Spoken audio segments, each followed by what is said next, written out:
এই দুইটা জায়গায় কখনো মা বাবার কথা শুনবেন না। আর খবরদার, ভিডিওটা কিন্তু একটুও স্ক্রিপ্ট করবেন না। প্রথমত, যখনই কথা আসবে তোমার ক্যারিয়ার ডিসাইড করার, তখন একটা জিনিস মনে রাখবে, আমাদের মা বাবা একটু অন্যরকম। কারণ তারা কখনোই চায় না তার বাচ্চা কোনো মুশকিল কাজ বা কষ্টের কাজের মধ্যে যাক, ছোটখাটো কিছু করে কোনোভাবে দিন পার করুক, জীবন পার করুক।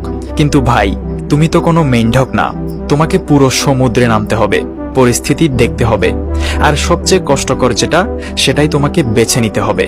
মনে রাখবে, যে জিনিসটা সবচেয়ে কষ্টকর সেটাই যখন অর্জন করবে তখন তার আনন্দটাও ঠিক ততটাই গভীর হবে। দ্বিতীয়ত, যখনই সময় আসবে লাইফ পার্টনার সিলেক্ট করার, তখন তুমি যাকেই বিয়ে করো না কেন সে যেন তোমার কোনো বেস্ট ফ্রেন্ড টাইপের মানুষ হয়, এমন কেউ যার সাথে থাকলে না দিনের খেয়াল থাকে না রাতের। এই ধরনের মানুষকে তোমাকে বিয়ে করতে হবে, কারণ সামনের 50 বছর কিন্তু তোমাকে সেই লাইফ পার্টনারের সাথেই কাটাতে হবে, মা বাবার সাথে না। তাই বাস্তব